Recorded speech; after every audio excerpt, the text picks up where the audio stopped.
Hello जी, नमस्कार, सलाम, सत श्री अकाल.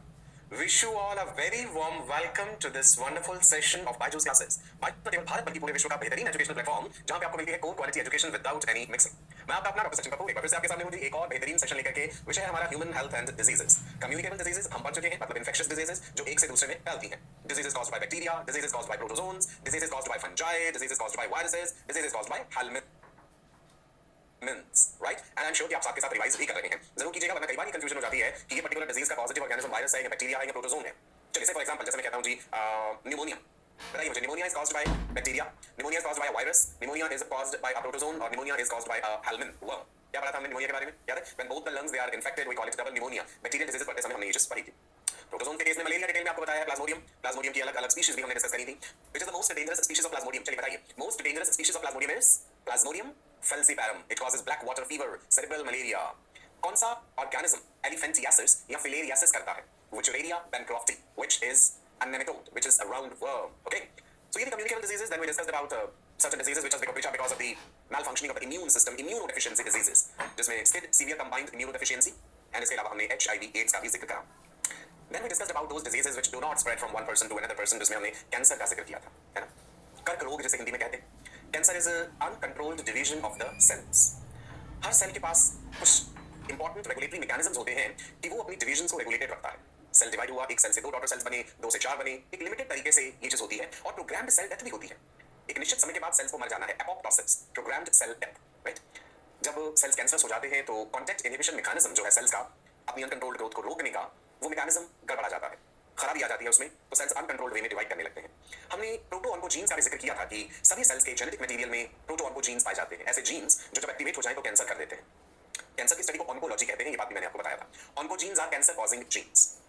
पिछले सेशन में हम कार्सिनोजेंस का जिक्र कर रहे थे, cancer causing agents, physical, chemical, biological, है ना? क्या आप जानते हैं even constant irritation of a tissue, कोई टिश्यू लगातार किसी कारण से इरिटेट हो रहा है तो भी वो कैंसर हो सकता है. जैसे आपने सुना होगा इंडिया में कुछ जगहों पे ये प्रचलन है कि सर्दी के टाइम पे बहुत ज्यादा ठंड में अपने आप को ठंड से बचा के रखने के लिए कंगड़ी का यूज किया जाता है. एक छोटी सी मिट्टी का बर्तन है जिसमें कोयले डाल के गर्मी के लिए उसे अपने फिर में, कश्मीरी लोग अक्सर ऐसा करते हैं, उसे अपने पास करीब अपने कपड़ों में रखते हैं ताकि उसकी गर्माहट मिलती रहे. Prolonged use of that kangri, KANGRI बोलते हैं, कंगड़ी या kangri, that results in skin cancer.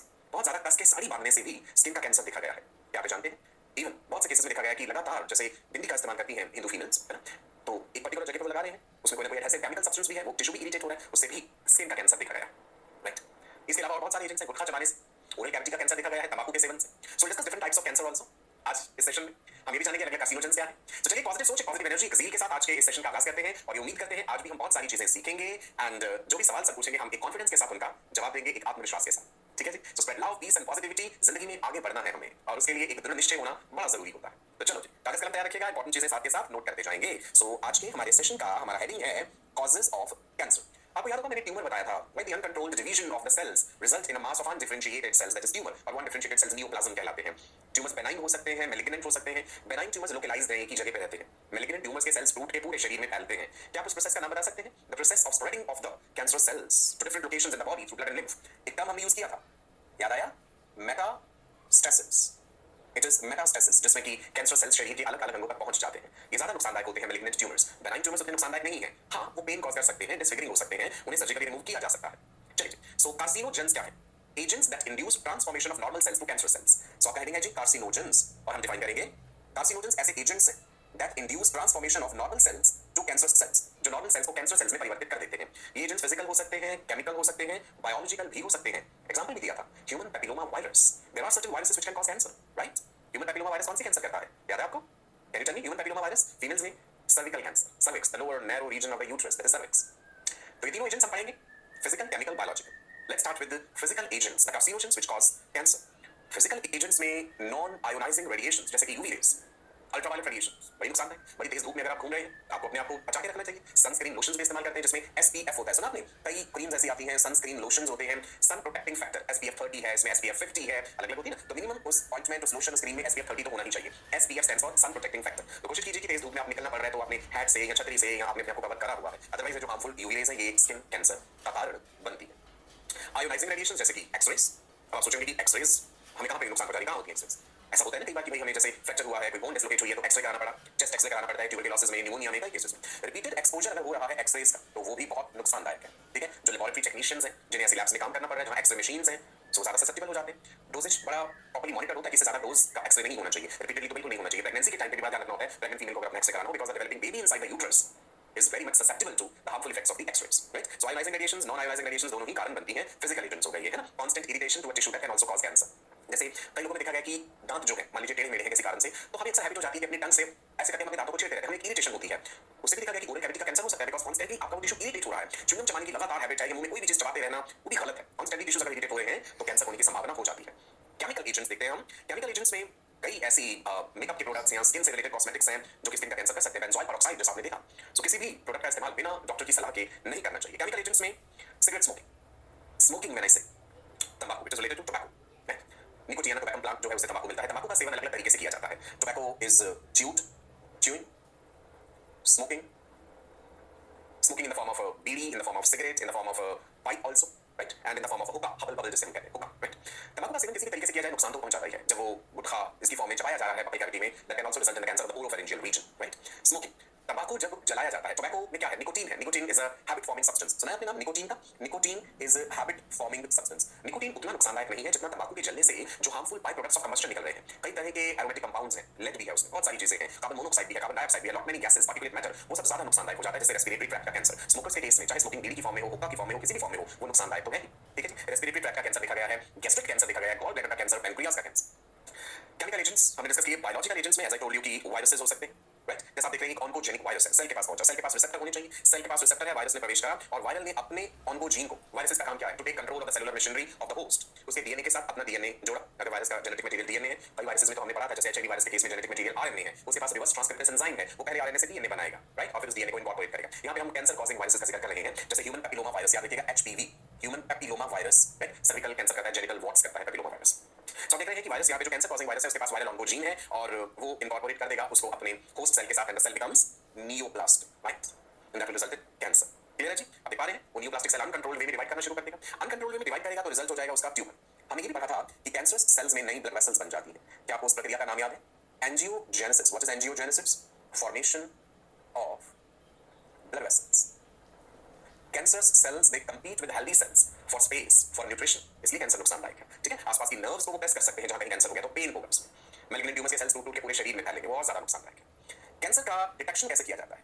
किस प्रकार से हम जान पाते हैं कि वाकई इस सेल में, इस टिश्यू में कैंसर हो चुका है? इसके अलग अलग तरीके। कैंसर डिटेक्शन के लिए biopsy, radiography, ELISA technique, enzyme linked immunosorbent ऐसे या और भी कई मॉलिक्यूलर डायग्नोस्टिक टेक्निक्स होते हैं। सबसे पहले समझते हैं बायोप्सी से क्या मतलब है। कैंसर डिटेक्शन के जो अलग अलग तरीके हैं उसमें से एक है बायोप्सी। बायोप्सी में हम क्या करते हैं, हमें जिस भी टिश्यू पे इस बात का डाउट होता है कि इसका कैंसर है, we have to take a small piece of that tissue, surgical procedure से कट करके, इंसिजन करके हमने extraction of the suspected tissue, suspected से मतलब है जिस पे हमें डाउट हो रहा है कि टिश्यू कहीं कैंसर तो नहीं है, एक्सट्रैक्ट किया, छोटा पीस निकाला। Then we have to cut that small piece of tissue into slices. Lab में सैंपल भेज दिया जाता है, उसके सेक्शंस काट के प्रॉपर स्टेनिंग करके उसे ऑब्जर्व किया जाता है माइक्रोस्कोप के नीचे। फिर हम देखते हैं अलग अलग पैरामीटर्स के आधार पे कि वो कैंसर है या नहीं। ठीक है जी? सो द सेकंड स्टेप क्या हो गया? Cutting the tissue into thin slices, छोटे छोटे स्लाइसेस में काटा हमने और उसके बाद स्टेन करा है। बिना स्टेनिंग के तो हम देख नहीं पाएंगे, आपने अलग अलग स्टेन्स के नाम पढ़े होंगे, एसिटोकार्मिन आपने सुना होगा, different types of stains, methylene blue आपने सुना होगा, है? तो स्टेन करके फिर हम उसे ऑब्जर्व करेंगे under the microscope and then we come to know कि भाई क्या प्रॉब्लम है, ट्यूमर सेल्स हैं वहां पे या नहीं है। तो ये प्रोसीजर होता है जी बायोप्सी का। Second, radiography.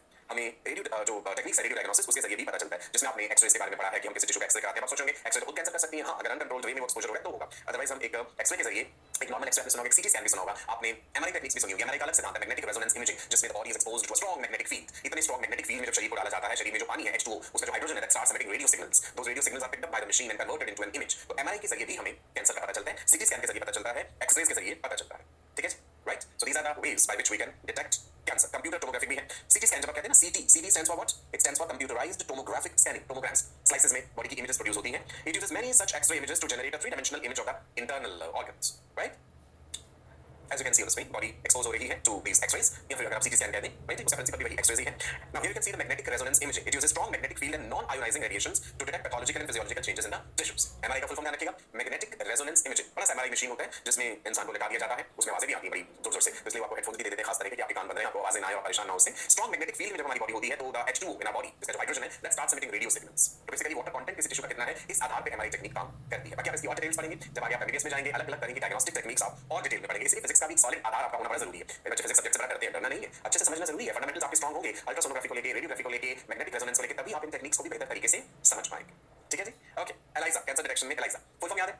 Enzyme linked immunosorbent एसे, एंटीजन एंटीबॉडी डिटेक्शन रिएक्शन वाला बेसिक फंडा था इसमें। हमने जब बायोटेक्नोलॉजी पढ़ा था तो उसमें मैंने आपको बताया था डायरेक्ट एलाइजा, इनडायरेक्ट एलाइजा, याद है ना, सैंडविच एलाइजा भी बताया था। मॉलिक्यूलर बायोलॉजी की टेक्निक्स में पीसीआर, पॉलीमरेज चेन रिएक्शन के जरिए कैंसर कॉजिंग जीन है उसके लिए प्रोब हमने बना रखा है, और अगर कैंसर जीन होगा तो हमें पीसीआर प्रोडक्ट मिलेंगे, और अगर कैंसर जीन नहीं है so there will be no PCR products. इसका डिटेल्स जो है पीसीआर का हम ऑलरेडी पढ़ चुके हैं बायोटेक्नोलॉजी में, पॉलीमरेज चेन रिएक्शन, राइट। आपने अक्सर सुना होगा कि कैंसर की स्टेजेस के बारे में लोकल लैंग्वेज में हम जिक्र करते हैं। इसमें तो कैंसर थर्ड स्टेज में था, फाइनल स्टेज में था, तो भाई बचा पाना बड़ा मुश्किल हुआ, पेशेंट को नहीं बचा पाए हम, कैंसर फैल चुका था पूरे शरीर में। यहाँ पे ये सुना होगा कि इनिशियल स्टेज में ही पता चल गया भाई अभी फर्स्ट स्टेज थी कैंसर की, तो पता चल गया और इलाज हो गया सही समय पे और हमने उस इंसान का जान बचा लिया। क्या मतलब है हमारा इन स्टेजेस ऑफ कैंसर से? Let's understand the stages of cancer. Stage 0 initial beginning stage, इधर देखिए, गौर फरमाइए, यहाँ पे आपको अलग अलग लेयर्स दिखाई गई हैं, आउटर लेयर, मसल लेयर, सब म्यूकोसा, म्यूकोसा, यू रिमेंबर हमने जब एलिमेंट्री कैनाल का जिक्र किया था, चलो हम जीआई ट्रैक्ट का जिक्र करते हैं, इंटेस्टाइन का। अगर मैं कहूं आपकी इंटेस्टाइन है, इसका एक सेक्शन काटिए, अलग अलग लेयर्स क्या हैं अब याद है? सबसे अंदर म्यूकोसा, सब mucosa, circular muscles, longitudinal muscles, serosa. Intestine का एग्जांपल लेके समझाऊंगी बात आपको। स्मॉल इंटेस्टाइन में आपने जब ट्रांसवर्स सेक्शन पढ़ा था तो हमने अंदर से बाहर की तरफ अलग अलग लेयर्स पढ़ी थी, याद कीजिए। म्यूकोसा, म्यूकोसा के बाद सेकंड क्या है? सब म्यूकोसा, राइट, म्यूकोसा, सब म्यूकोसा, उसके बाद मसल लेयर कह दीजिए, या मसल्स को भी अगर अलग अलग बताना है तो सर्कुलर मसल्स, लॉन्गिट्यूडिनल मसल्स, ठीक है, दोनों लिख दूं? आप भी नोट कर लीजिए, रिवाइज हो जाएगा। Circular muscles, then longitudinal muscles, circular muscles, longitudinal muscles, सबसे बाहर serosa, the outermost layer, serosa. Now हमें स्टेजेस ऑफ कैंसर समझनी है, तो मान लीजिए किसी ने एलिमेंट्री कैनाल के कैंसर की हम बात कर रहे हैं, स्मॉल इंटेस्टाइन की, बेनाइन ट्यूमर है, अभी फैला नहीं है क्योंकि वो एक जगह लोकलाइज्ड है। या गौर फरमाइएगा, इस जगह पे म्यूकोसा में ये हमें अनकंट्रोल्ड वे में डिवाइड करते हुए कुछ सेल्स नजर आए, अभी ये म्यूकोसा तक है, ये सब म्यूकोसा के मसल लेयर तक नहीं पहुंचे हैं। सो बेनाइन ट्यूमर है, confined to the mucosa layer, it is highly curable, इलाज हो सकता है। इलाज के क्या क्या तरीके? एंटी कैंसर ड्रग्स, कीमोथेरेपी हम पढ़ेंगे, रेडियोथेरेपी पढ़ेंगे, इम्यूनोथेरेपी पढ़ेंगे। सो दैट मींस शुरुआत की स्टेज है, हाईली क्यूरेबल है, इलाज हो सकता है। इसी स्टेज में अगर वो डिटेक्शन में आ गया, वो चीज पकड़ी गई तो नाउ स्टेज 0 के बाद हम बढ़ते हैं आगे स्टेज 1। अब म्यूकोसा लेयर को फिर से गौर से देखिए और इन सेल्स पे फोकस कीजिए, साइज में बड़े हो गए, म्यूकोसा लेयर से फैलते हुए सब म्यूकोसा तक पहुंचे, बढ़ रहे हैं ना। This is the early stage cancer, it is contained with in the organ, अभी भी इस पर्टिकुलर ऑर्गन नहीं है, बाहर तक फैल के नहीं गया, it has not spread to lymph nodes and other parts of the body. यहां भी अगर चीज पकड़ में आ जाए तो इलाज हो जाए, ठीक है। इससे आगे बढ़ते हैं, स्टेज 0 से स्टेज 1 पे गए, स्टेज 1 से स्टेज 2 में जाएगी और स्टेज 2 से फिर स्टेज 3 में चली जाएगी। स्टेज 3 जो है it is latest stage of cancer, it has grown deep into the tissue, can you see, submucosa से बढ़ता हुआ वो आगे जा चुका है, स्टेज 3 में उससे आगे जा चुका है। It has spread to the lymph nodes but not other parts of the body, lymph nodes तक पहुंच गया और जगहों तक नहीं पहुंच पाया है अभी, ठीक है। Advanced cancer, the last stage, fourth stage of cancer, it has grown deeper and deeper into the tissues, lymph nodes तक गया, other parts of the body तक चला गया, मेटास्टेसिस के जरिए, देखिए। So this is how the cancer progresses. सही समय पे डायग्नोसिस हो जाए, सही समय पे इलाज शुरू हो जाए तो जान बचाई जा सकती है, परंतु मेटास्टेसिस वाली स्टेज जब आ जाती है तो बहुत बहुत कठिन हो जाता है जान बचा पाना, राइट। अलग अलग तरीके हैं जिससे हम ट्रीटमेंट करते हैं, एज आई टोल्ड यू, कई बार सर्जरी करके वो टिश्यू हटा देना पड़ता है, जैसे फीमेल्स में ब्रेस्ट कैंसर, मेमोरी कैंसर तो उतना टिश्यू में काट देना पड़ता है, लेकिन तभी हमको गारंटी नहीं है, हो सकता है थोड़े बहुत सेल्स कुछ फैल चुके हों ऑलरेडी और वो जहां पहुंचेंगे शरीर में वो नुकसान पहुंचाएंगे। द डिफरेंट वेज जिससे हम कर रहे हैं इलाज पेशेंट का, chemotherapy, chemo body industry first chemicals, surgery के जरिए, रेडियोथेरेपी, इम्यूनोथेरेपी, किसी एक केस में एक या दो थेरेपीज यूज कर सकते हैं, combination of all these can also be used. Chemotherapy क्या है? The treatment of cancer with the use of drugs, vinblastine, vincristine, anti cancer drugs है, इनके अपने नुकसान है। आपने देखा यहाँ पे हमने पेशेंट को बॉल दिखाया कि बाल नहीं, क्यों? क्योंकि जो एंटी कैंसर ड्रग्स है ना, दवाइयां हैं, ये शरीर के उन सेल्स को टारगेट कर रही हैं जो एक्टिवली डिवाइड कर रहे हैं, कैंसर सेल्स एक्टिवली डिवाइड कर रहे हैं, तो इन दवाइयों का वो टारगेट, परंतु साथ के साथ हमारे शरीर में और भी ऐसे सेल्स हैं जो एक्टिवली ग्रो कर रहे हैं, बालों की जड़ें जो हैं, रूट हेयर फॉलिकल्स वो ग्रो कर रहे हैं, बाल बड़े हुए हमारे, तो ये उनको भी नुकसान पहुंचाएंगे। इसलिए कैंसर में कीमोथेरेपी जब होता है तो आपने सुना होगा बाल झड़ जाते हैं सारे। इसके अलावा एनीमिक हो जाएगा पेशेंट, बोन मैरो के जो सेल्स हैं, है ना, हेमोसाइटोब्लास्ट सेल्स जो आरबीसीज बना रहे हैं वो भी नहीं बन पाएंगे, उनका काउंट डाउन जाएगा, एनीमिक होगा पेशेंट। तो कीमोथेरेपी के साइड इफेक्ट्स होते हैं, ठीक है जी। So what actually is chemotherapy? Treatment of cancer with the use of anti cancer drugs, vinblastine, vincristine, अपना नाम याद रखेंगे चलेगा, ओके, लेकिन साइड इफेक्ट्स हैं, ये ध्यान रखना है। यही बात यहाँ पे मैं आपको बताने जा रहा हूँ कि जो कीमोथेरेपी है ये नुकसान देती है आपने। साइड इफेक्ट्स क्या है और से देख लेते हैं यहाँ पे साइड इफेक्ट्स, जिसमें मैंने सबसे बड़ी बात आपको बताई थी साइड इफेक्ट्स में, दैट इज कि पेशेंट जो है वो एनीमिक हो जाता है और उसके अलावा हेयर लॉस होता है, हेयर फॉल होता है, राइट जी। चलिए साइड इफेक्ट्स समझ आ गया आपको कीमोथेरेप्यूटिक ड्रग्स के, so can we proceed further, आगे बढ़े। नेक्स्ट, कैंसर के इलाज में सर्जिकल टेक्निक्स भी यूज होती है, सर्जरी, पर्टिकुलर टिश्यू को काट के हमें निकालना पड़ता है, जैसे ब्रेस्ट कैंसर के केस में आपने सुना होगा। रेडियोथेरेपी, रेडिएशन यूज करके टारगेट करते हैं हम particular cells by controlled doses of the radiations to kill those cells, periodically करवाना पड़ता है radiotherapy. Immunotherapy, you remember interferons, low molecular weight proteins which are produced by the body cells in response to mainly viruses. So interferons को biological immune response modifiers कहा जाता है। Alpha interferons, beta interferons, then gamma interferons बताए थे ना? Beta interferons fibroblasts, याद है चीजें आपको? So interferons का इस्तेमाल भी किया जाता है कैंसर के इलाज में। इम्यूनोथेरेपी, रेडियोथेरेपी, कीमोथेरेपी, सर्जरी, या कॉम्बिनेशन ऑफ दीज थिंग्स हम इस्तेमाल करते हैं। क्लियर है जी? राइट? ना आगे बढ़ते हैं, कैंसर के कुछ टाइप्स जानते हैं। कैंसर पढ़ते समय कार्सिनोमा, सार्कोमा, एडिनोमा, मेलानोमा, सुनिए आपने terms? Have you heard of these terms? Carcinoma, right? Melanoma, sarcoma, lymphoma, leukaemia, blood cancer, leukaemia. So कुछ इंपॉर्टेंट टर्म्स इसमें से समझते हैं। Carcinoma, sarcoma, leukaemia, leukaemia is referring to the blood cancer, very dangerous. Carcinoma, आप देख पा रहे हैं? You remember these three layers जब हमने एम्ब्रियोलॉजी पढ़ा था कि भाई zygote divides to form morula, blastula, gastrulation process, ectoderm, mesoderm, endoderm, तीन जर्मिनल लेयर्स हैं जिनसे पूरा शरीर बनता है, एक्टो, मेसो, एंडो। सो कोई टिश्यू एक्टोडर्म से बन रहा है, कोई टिश्यू मेसोडर्म से बनता है, कोई एंडोडर्म से बनता है। सो हम कार्सिनोमा सार्कोमा के आधार पे करते हैं कि जो एक्टोडर्म से डिराइव होने वाले टिश्यूज हैं उनका कैंसर हो गया तो कार्सिनोमा है। मेसोडर्म से डिराइव होने वाले टिश्यूज का कैंसर जो है मेसोडर्म में, याद है, मेसोडर्म से जो टिश्यूज डिराइव है उनका कैंसर सार्कोमा कहलाता है। And leukaemia is the blood cancer. So ध्यान रखनी है आपको ये चीज। ओके, इज इट क्लियर जी? राइट, ठीक है। कैंसर के बारे में जितनी इंफॉर्मेशन रिक्वायर्ड थी आपके लेवल तक, आपके सिलेबस के अनुसार, उतनी बातें मैंने आपको बताई। मेन चीजें याद रखिएगा, न्यूप्लासिया क्या है, मेटास्टेसिस क्या है, ऑन्कोजीन्स क्या है, ऑन्कोवायरसेस क्या है, कार्सिनोजेंस क्या है, कार्सिनोमा, सार्कोमा, ल्यूकीमिया, यही से मेनली क्वेश्चंस फ्रेम हो जाते हैं। कैंसर का डिटेक्शन कैसे हो रहा है, कैंसर का इलाज कैसे हो रहा है। Human health and disease chapter हम पढ़ रहे हैं और इसमें अगला टॉपिक जो हम डिस्कस करने जा रहे हैं वो बहुत ही इंपॉर्टेंट है, दैट इज ड्रग्स, या कह दीजिए ड्रग अब्यूज। अक्सर आप मीडिया में सुनते हैं इस बारे में कि भाई ड्रग्स बहुत ही डेंजरस चीज है, say no to drugs. Yes, even एक बार कंज्यूम कर लेना भी इंसान के लिए इतना नुकसानदायक हो सकता है कि शायद उसे छोड़ पाना बहुत ही मुश्किल हो जाए। Drugs है क्या actual? Let's understand the meaning of this word drugs. So substances when ingested they modify or changes the body's chemical reaction. Drugs are those substances, chemical substances, which are when introduced into the body. शरीर में introduce करने का तरीका in the form of injection हो सकता है, orally भी ली जा सकती है अलग-अलग ड्रग्स, राइट, नाक के जरिए सूंघी भी जाती है, different ways of taking the drug, right. So किसी भी तरीके से जब वो ड्रग शरीर में प्रवेश करती है तो शरीर के अंदर जाकर के मॉडिफाई करती है, चेंज करती है शरीर का केमिकल रिएक्शन, शरीर का बेसिक प्रक्रियाएं जो है उनमें वो बदलाव लाती है।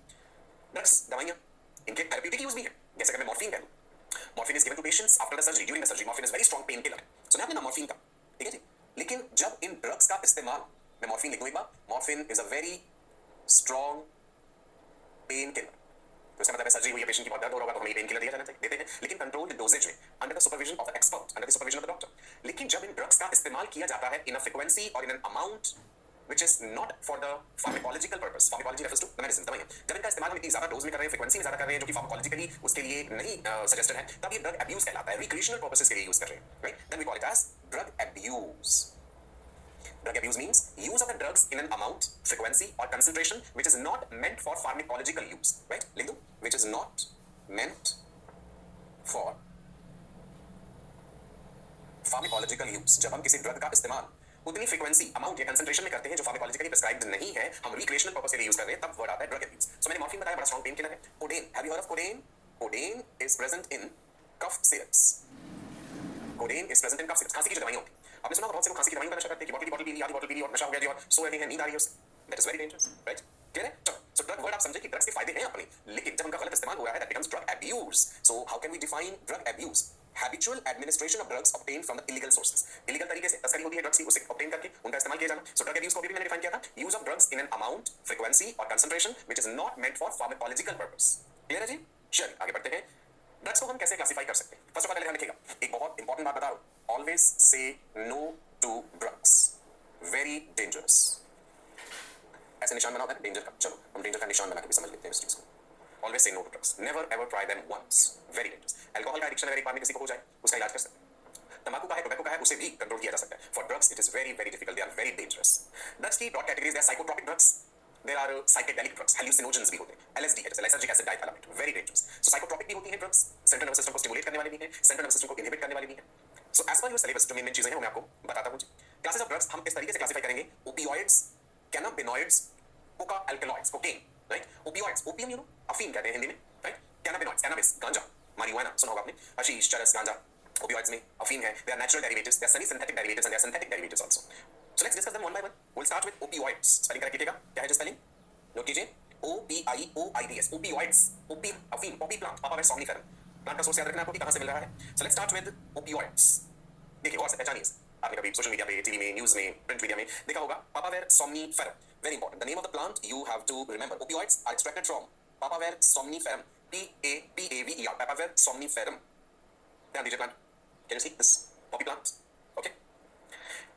Opioids they are extracted from the latex of the Papaver somniferum. Latex word use है। Latex क्या है? एक मिल्की सा सब्सटेंस, ये दूध जैसा यहाँ से जो निकल रहा है latex, इससे मिलता है ये। इसमें क्या आएगा? एक ओपियम आ जाएगा, अफीम जैसे हम कहते हैं, right? Morphine also, codeine also, synthetic and semi synthetic products हैं, अभी हम देखेंगे आगे। हेरोइन कैसे बनाया जाता है, डायएसिटाइल मॉर्फिन जैसे कहते हैं, मॉर्फिन के एसिटाइलेशन से।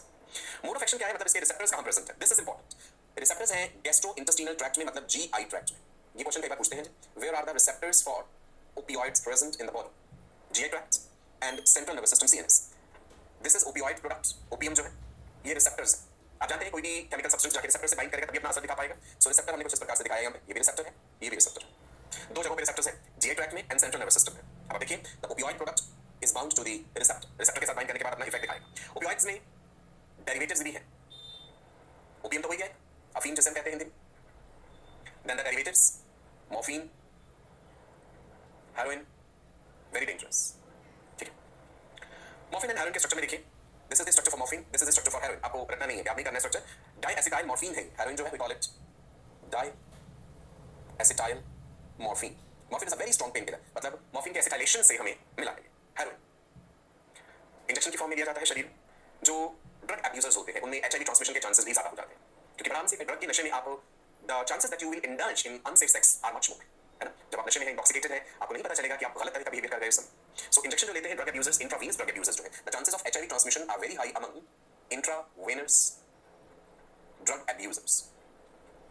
एक सिंगल सिरिंज में मान लीजिए ड्रग भरा है, एक पर्सन ने लिया, वही सिरिंज दूसरे ने यूज किया, वही सिरिंज किसी और ने यूज किया, तो आप जानते हैं जहां भी कहीं पियर्सिंग हुआ है, ब्लड टच हुआ है उस नीडल से, if one person is HIV positive, there are chances that he or she can spread that HIV to the other person also. So this is very important. The chances of HIV transmission among intravenous drug abusers are very high.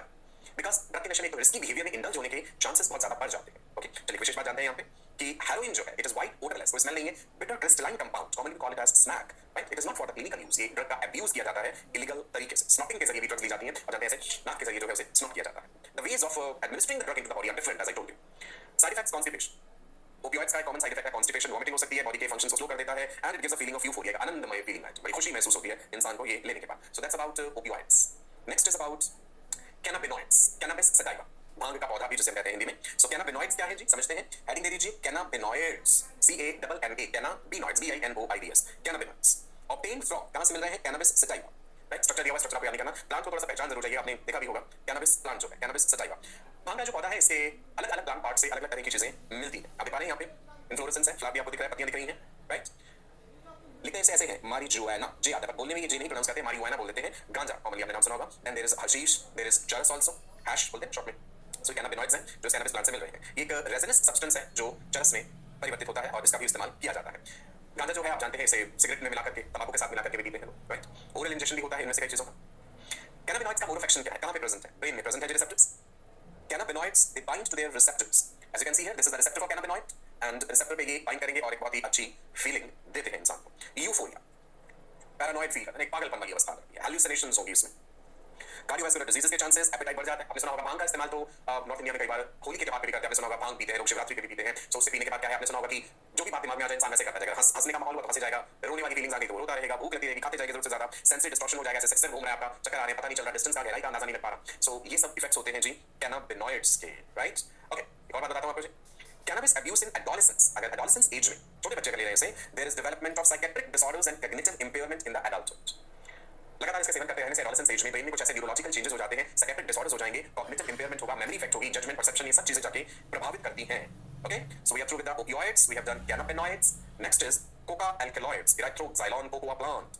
Coca alkaloids में नाम से आपको पता चल रहा है जी, cocaine. Okay ना, कोका अल्कलॉइड्स या कोकेन, पूरा वर्ल्ड में अगर आप देखें तो हमने हाईलाइट करा है साउथ अमेरिका को. ये जो प्लांट है इराइथ्रोक्साइलम कोका, इससे मिलता है जी कोकेन, जिसे कॉमनली कोक या क्रैक के नाम से भी जाना जाता है, बिग सी भी बोलते हैं. स्नॉटिंग के जरिए से जो है लिया जाता है, एंड ये प्रभावित करता है जाके डोपामीन के काम करने के तरीके को. Dopamine you know, neurotransmitter, the chemical substances which the neurons use for communication, जिसमें से इंपॉर्टेंट है dopamine, which gives you a feeling of happiness, एक अच्छी फीलिंग देता है डोपामीन. तो ये करता क्या है, देखिए किस तरह से ये प्रभावित करता है डोपामीन के काम करने के तरीके को. This is neuron 1, this is neuron 2, दो न्यूरॉन्स के बीच में जो जंक्शनल रीजन है, दैट्स कॉल्ड साइनैप्स. पढ़ा हमने नर्वस सिस्टम में, साइनैप्स में न्यूरोट्रांसमीटर्स रिलीज होते हैं. आपने एसिटाइलकोलिन के बारे में पढ़ा है, यहाँ पे हम डोपामीन का जिक्र कर रहे हैं. सो डोपामीन न्यूरोट्रांसमीटर रिलीज हुआ, ये पोस्ट साइनेप्टिक न्यूरॉन है, ये वाला प्री साइनेप्टिक न्यूरॉन है. प्री साइनेप्टिक न्यूरॉन ने डोपामीन रिलीज करा, पोस्ट साइनेप्टिक न्यूरॉन पे डोपामीन ने अपना असर दिखाया. अपना काम करने के बाद न्यूरोट्रांसमीटर्स यहाँ तो आसपास की ब्लड वेसल्स में चले जाते हैं, या कोई एंजाइम होता है जो उन्हें तोड़ देता है, जैसे एसिटाइलकोलिनस्टीरेज एंजाइम एसिटाइलकोलिन को ब्रेक करता है एसिटिक एसिड एंड कोलिन में, या फिर न्यूरोट्रांसमीटर्स वापस पंप बैक हो जाते हैं, ट्रांसपोर्टर प्रोटीन्स होते हैं जो उन्हें वापस पंप कर देते हैं उसी प्री साइनेप्टिक न्यूरॉन में जहां से वो रिलीज हुए थे. ठीक है, तो आप देख पा रहे हैं ये डोपामीन जाकर के अपना काम कर रहा है, सिग्नल ट्रांसफर कर रहा है जी. ये एक न्यूरोट्रांसमीटर है, ट्रांसपोर्टर इसे वापस पंप कर देगा प्री सिनेप्टिक न्यूरॉन में जब डोपामीन ने अपना काम कर लिया है. अब होता क्या है कि अगर ये डोपामीन यहां से रिमूव नहीं हुआ तो डोपामीन का असर ज्यादा देर तक बना रहेगा. ठीक है, ट्रांसपोर्टर जो है that is removing the dopamine for further use and signal transmission. लेकिन अगर कोकेन प्रेजेंट हुआ, but when cocaine is present it is going to interfere with this process of transportation. वो डोपामीन को ट्रांसपोर्ट नहीं होने देगा. तो हमने यहां पे दिखाया ये कोकेन है, इराइथ्रोक्साइलिन कोका प्लांट से जो मिलता है, ये हमारा न्यूरोट्रांसमीटर डोपामीन है जिसे ट्रांसपोर्टर ने पंप करना था वापस प्री सिनेप्टिक न्यूरॉन में, लेकिन उस ट्रांसपोर्टर के साथ जाकर के कोकेन बाइंड कर गया और ट्रांसपोर्टर को काम नहीं करने दिया. तो डोपामीन का कंसंट्रेशन बढ़ गया यहाँ पे सिनेप्स में, पोस्ट सिनेप्टिक न्यूरॉन पे अपना असर ज्यादा देर तक दिखा रहा है, और इसका असर क्या है, feeling of wellness, good happy feeling, अच्छा आनंदमय अनुभूति. लेकिन होगा क्या, फिर आपका शरीर अब ये और ज्यादा फीलिंग चाहेगा, हैबिचुअल बनते जाएगा, आपको बार-बार कोकेन लेना पड़ेगा ऐसा अच्छा महसूस करने के लिए. You will become dependent on that. So dopamine की इंटेंसिटी शरीर चाहेगा और ज्यादा मिले उससे। ये हार्मफुल इफेक्ट्स हैं। यूफोरिया की फीलिंग आ रही है इसमें, हेलुसिनेशंस होते हैं पेशेंट को, शरीर का तापमान बढ़ता है, हार्ट रेट बढ़ जाएगा, ज्यादा एनर्जेटिक महसूस करेगा, पैरानॉइड फीलिंग होगी, पागलपन वाली अवस्था। ये कोकेन अल्कलॉइड के हार्मफुल इफेक्ट्स हैं। ठीक है जी, चलिए एक और इंटरेस्टिंग बात जानते हैं अभी, एंड दैट इज कुछ और भी प्लांट्स हैं जो हेलुसिनेशन करते हैं, हेलुसिनोजेंस जिनमें होते हैं। हेलुसिनेशन समझते हैं, ऐसा कहा जाता है कि जब हेलुसिनोजेंस का असर होता है, you can see the sound and you can hear the colours. See the sound, here the colours, कितनी डेंजरस बात है ना। एट्रोपा बेलाडोना प्लांट में की प्रॉपर्टीज है, नाम याद रख लीजिएगा। Hallucinations are caused by other plants also, जैसे एट्रोपा बेलाडोना, धतूरा सुना आपने, हमने देखा भी होगा धतूरा, मॉर्निंग ग्लोरी, मशरूम है fly agaric. So several such plants have been used for hundreds of years, religious ceremonies में, कुछ rituals में, right? And even गांव देहात में folk medicines में इनका इस्तेमाल होता है, इनमें hallucinogenic properties होती है। There are certain drugs which have history of abuse, जैसे barbiturates. So I'm telling you, drugs with history of abuse, barbiturates. At low dose, they relieve the tension and anxiety and they induce sleep, नींद आती है। Slight overdose can cause death or coma also, नींद आने वाली गोलियां जैसे लोग लेते हैं, आपने सुना होगा। Benzodiazepines जो बेंजोडाइजेपिन्स एट प्रेस्क्राइब्ड डोजेस, अगर डॉक्टर के द्वारा, साइकियाट्रिस्ट के द्वारा प्रेस्क्राइब करी गई हैं, तो किस लिए कि एंजाइटी को कम करेंगी, नींद ना आना जैसे इंसोम्निया कहते हैं, एनेस्थेटिक है मतलब सुन कर देती है, नम इफेक्ट है, सीजर कंट्रोल में किसी को दौरे पड़ते हैं, एपिलेप्सी के या किसी चीज से, उसमें ये दवाइयां दी जाती हैं। ओवरडोज इनका कर लिया गया या अल्कोहल के साथ दिया गया तो ये बहुत ही नुकसानदायक साबित होती है। एक बात बताऊं, ड्रग्स के बारे में और बहुत ज्यादा भी आपको पढ़ने की जरूरत नहीं है, एक सेंस ऑफ एक्साइटमेंट डेवलप होती है, वरना राइट।